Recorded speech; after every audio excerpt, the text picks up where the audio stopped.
Magandang araw mga kasolar. So muli tayo nagbabalik, ang inyong kasolar, si Solarens.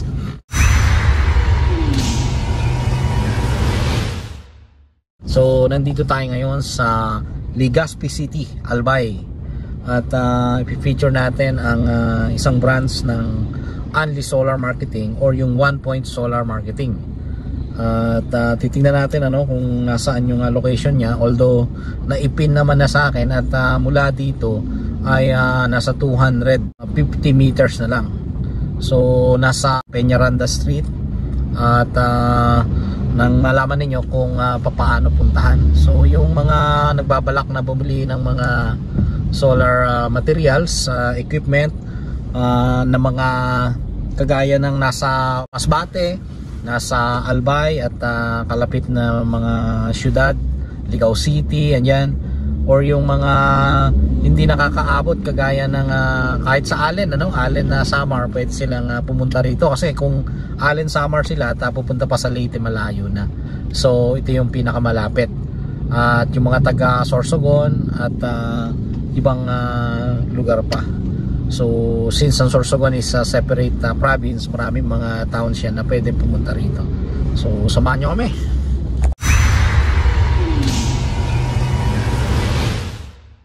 So nandito na nga tayo, at eto na yung location. Yan ang location dito. At madali lang matagpuan kasi eto yung Richard Coco Lumber along Peñaranda extension ito. At ito naman yung family kitchenette. So madali lang mahanap. So pasok tayo sa loob.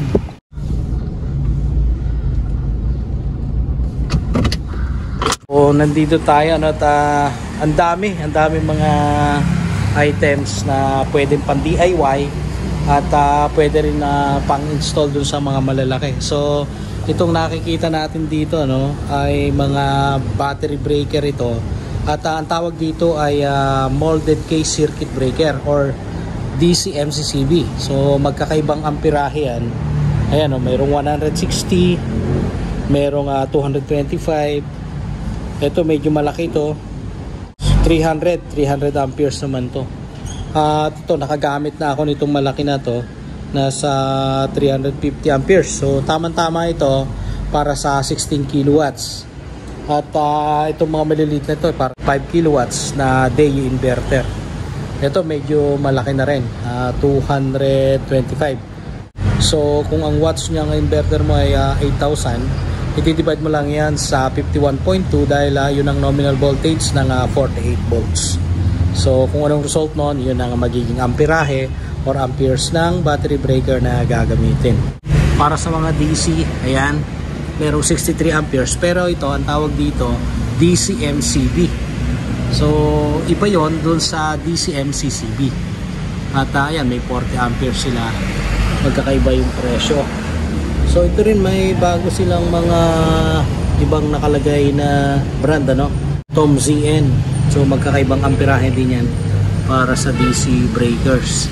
At itong mga to ay mga ACSPD or alternating current surge protection device. At ito rin DC-SPD, ibig sabihin direct current surge protection device. At ito yung mga MC4. So ang MC4 na yan ay ginagamit para doon sa pag-connect ng lines ng solar panels, yung negative at saka positive. At ito yung mga malalaking DC-MCB, yung direct current miniature circuit breakers. So kung kailangan mong i-isolate ang solar panels mo, pwedeng ito ang gamitin, ito ay PB array para sa DC isolator. So ibig sabihin, ito yung mga controls na pwede mong i-isolate yung solar panels bago pumunta sa DC-MCB na nakaparallel sa DC miniature circuit breaker. So ito naman yung 160 amperes, pero ito ang maganda nito, naka-cover na yung lagayan ng battery breaker. So ang kagandahan yan, mayroon pang bus bar at pwede kang mag-parallel dyan ng 4 na batteries. 4 na terminals para sa negative, 4 na terminals sa positive. So ito naman, merong mga nakalagay dito na mga clamps at saka yung L-foot at saka tawag dito T-rope kasi naka-letter T yan. Maganda itong T-rope na ito kasi malakas yung pagkakalagay sa bubong yan sa rope kasi meron pang another side of strength yon, kaya naka T-rope, so pwedeng pumigil yan. So ayan yung mid clamp nila, ayan yung end clamp at splice kit, ayan. At mga to ay mga solar charge controller. Ang tawag dito sa solar charge controller na ito ay uri ng PWM solar charge controller. So purely pang DIY talaga itong mga to para sa maliit na setup kasi yung PWM ay subordinate doon sa uri ng solar charge controller na MPPT kung tawagin. So yung PWM ibig sabihin niyan ay pulse width modulator at ito naman yung solar charge controller na yan ay merong 12 volts at saka 24 volts pero ang brand niyan ay yung SRNE. Pero kagaya nito, mga PWM yan. Dahil itong One Solar, ayan, malalaking sizes ito. Ito ay 40 amperes at ito ay 60 amperes na yan, no? Meron pang 80 amperes. Malaki yon. At yun, SRNE type para sa 20 amperes na MPPT solar charge controller. So yung MPPT na nakalagay dyan, ibig sabihin yan maximum power point tracking. So mabalikan ko lang yung PWM. Ito, ano ang pinagkaiba niyan sa MPPT. So mas efficient ang harvest or production na makukuha natin sa solar panel kung MPPT yung gagamitin natin. Pero syempre magkaiba ang presyo niyan, mas mahal ang MPPT kaysa sa PWM. Yan yung mga pang DIY pang DIY na mga gamit, part ng solar module.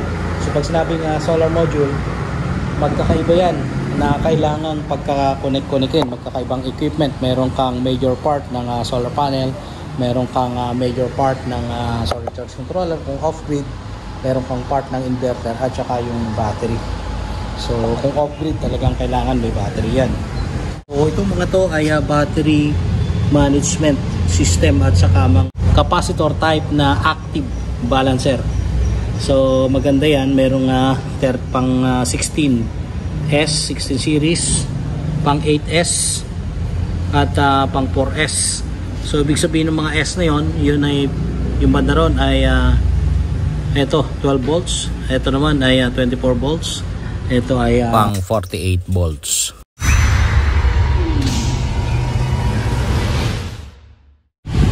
So ayan maliban dun sa mga controls at sa safety devices, meron din dito na pang off-grid inverter. Ibig sabihin ng off-grid ay kailangan meron kang battery dyan at saka separate na solar charge controller. Kagaya nga nitong mga nasabi ko na, ayan, MPPT at saka PWM. At ito naman ay power wall. Ibig sabihin battery ito na pang 12 volts. Ayan, 120 ampere hours yan. Ayan. Kaya nakalagay na Higi 120. Kung gusto nyo naman ng malalaking sizes ng solar panel, andito merong 3 na solar panel dito na 600 watts. Pero napakalaki na to. At kung mag-i-install kayo ng 600 watts na 3 na solar panel, kinakailangan na 3 piraso na railings ang kailangan mailagay dyan.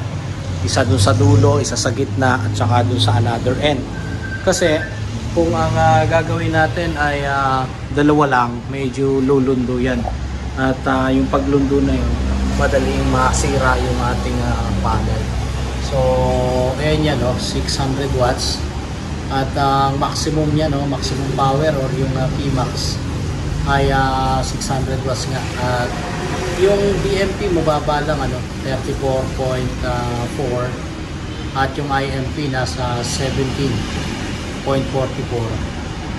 at ang VOC yan 41.5 yung voltage sa operating circuit. Yung ISC ang mataas dyan 18.52, so ibig sabihin yan ay mataas dapat ang circuit breaker mo kung ikaw ay naka-parallel, kasi pag parallel ang connection, tumataas ang amperahe pero ang iyong voltage, DC voltage ay naka-stay lang, so constant. Yung maximum series fuse niya nasa 30 amperes. At kung ito, kagaya nito, kakailanganin mong maglagay ng mga breaker box para sa DIY setup mo. Magkakaibang sizes yan, 5 to 8 distribution. Ito naman 9 to 12 ways. So ito na yung mga battery combiner, so pagka gumamit ka ng battery combiner kasi napaka convenient na, dahil nga may lalagay mo na doon sa loob yung mismong breaker mo ng battery, at hindi ka na maghihirap kasi merong bus bar na rin yun nakasama sa loob. So transparent yan, at kitang-kita doon sa loob yung connection na ginawa yung tapping mo sa in and out ng mga DC MCCB. Pero ang DC MCCB, ang kagandahan niya na yun ang polarized, so ibig sabihin two-way yan, in and out ang charge and discharge yung current. So ito yung mga battery cable, magkakaibang sizes yan. Ayan, meron ding mas malaki ito. So naka-ready na yan, battery cable na 35mm, ito 25mm naman, at ito 16mm square. Ayan, so dito tayo sa warehouse, marami silang mga solar panels dito, so merong 550 watts, merong 500 watts, at tingnan natin dito kasi maraming maliliit din sila. Ayan, 200 watts, so pang purely pang DIY. Itong 500 watts na to, 42.8 volts yung BMP. Ayan, at mataas ang BOC nito, 51.7, kaya pagka magsiseries ka nito, tumataas talaga yung voltage, at kailangan ma-match yan doon sa requirement ng MPPT na nakalagay sa inverter. So anong klase ba yun? Pwedeng yan ay DAE inverter kasi nasa loob na yung MPPT niyan, at lahat ng DAE inverter, pagdating sa 5 kilowatts, twin string yon, so dalawang strings. So ibig sabihin wag kang lalampas dun sa 500 volts DC na PV input pag gagamit ka nun. So kung gusto mong ma-reach yung kagaya ngayon, meron ng 5th generation na DAE inverter. Kung gusto mong ma-reach yung 7.8 kilowatts na wattage, ay possible na mag-connect ka dyan ng series at saka parallel connection. So paramihan dito sa stocks nila dito ay 500 watts at saka 550 watts.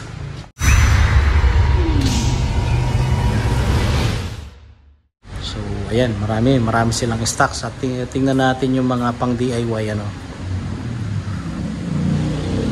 So ito, merong 200 watts solar homes. Talagang pang DIY ito.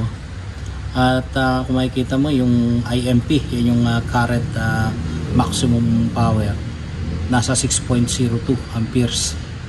Yung voltage Pmax, ayan, 33.22. Yung short circuit current niya 6.4. Mababa lang kasi maliit lang din naman yung size ng solar panel. At yung VOC or open circuit voltage ay 37.9. So solar homes yan. Mabili itong mga solar homes na ito sa mga nagdi-DIY. At ganun din, may 150 watts din sila rito. At may 340 din, 340 watts. Ito yon na solar homes. So tingnan natin. Pmax na 12.01 amperes. At ang voltage Pmax niya nasa 28.32. Short circuit current 12.52 amperes din. 16 kilos ang bigat nito. So maliban dun may mga hybrid solar inverter. Ito yung mga one solar na kulay yellow. So ito ay 48 volts pang 48 volts, so 6 kilowatts ito.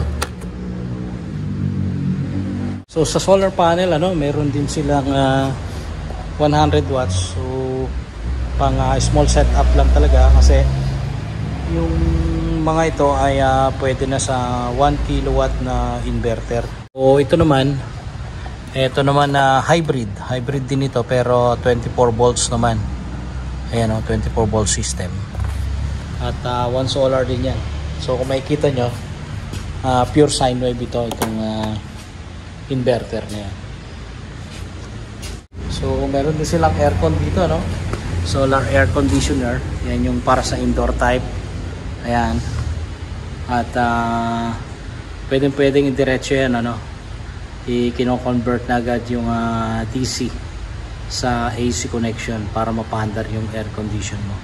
So depende yan sa size kung ilang horsepower yung magiging number of solar panels na ilalagay. At may mga solar lights din sila dito. Ayan may sensor na. Ayan, so kompleto. Meron ding SFL na kasama na rito sa loob yung solar panel. Ayan, kasama na dyan saka yung ilaw. Pero yan ay wireless control. Meron ding time switch at saka intelligent light control. So ibig sabihin kung naka-expose yan sa labas, pagkagabi kusa na lang yan na iilaw. At itong mga ito yung mga hybrid and on-grid solar power inverter. Ito yung mga DEYE, magkakaibang size.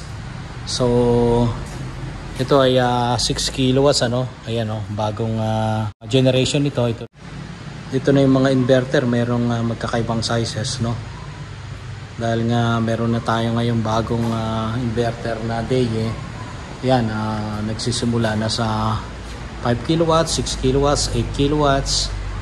At pwede na kung gusto mo mag-parallel, pwede kang maggagawa ng dalawang 5 kilowatts para maging 10 kilowatts. At meron ding isang piraso lang na 12 kilowatts and then 16 kilowatts. So dun sa mga raceway or cable tray, available yun din yan dito. Ayan, at saka yung mga PV cable, ayan, marami dito. Marami siyang mga stocks Sun3 brand na PV cable. So one stop shop kumbaga. Ito naman, ito ay battery Higi 120 ampere hours to. Pero ito ay pang 48 volts.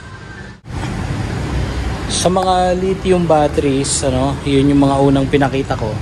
At may mga lithium batteries pa dito kagaya nito LP24250. Ito yung Powerwall na kulay yellow at 250 amperes yan yung capacity ng battery pero para sa 24 volts yan.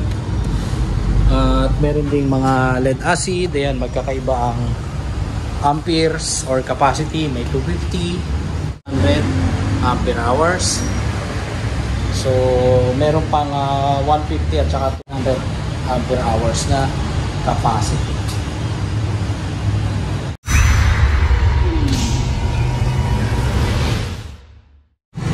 Usually yung 100 amperes ay pasok na pasok yan sa 3 kilowatts. At yung 16 kilowatts ay yung 200 amperes pasok na pasok yan sa 5 kilowatts, ayan, pataas.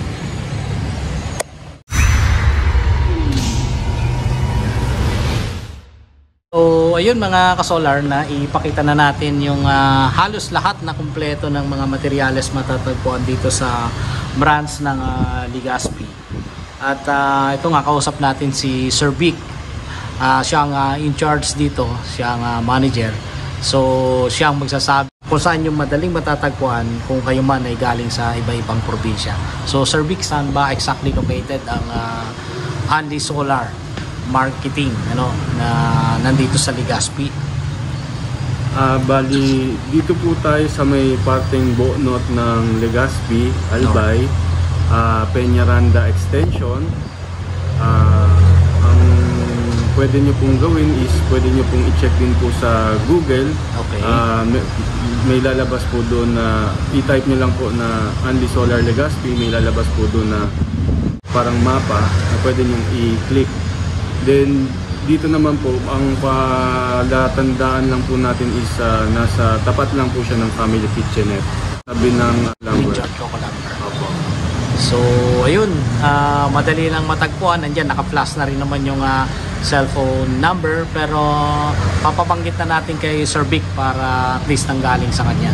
Opo. Ang contact number po natin dito sa branch ng Legazpi ay 0920-622-9000. Ayun, madali lang naman pala eh. So, ayun mga ka-solar, maraming salamat sa panonood. At first time ko pumunta rito sa Legazpi, pero hindi ako nahirapan na hanapin kung saan ang pwesto ng Anli Solar Legazpi. Kaya ulitin ko yung aking pasasalamat sa lahat ng sumusubaybay at nanonood sa SolarEns YouTube channel natin. At muli, usap tayo sa susunod na video. Ang inyong ka-solar, si SolarEns at si Sir Vic. Thank you po sir, maraming salamat po sa pagbisita. Thank you po.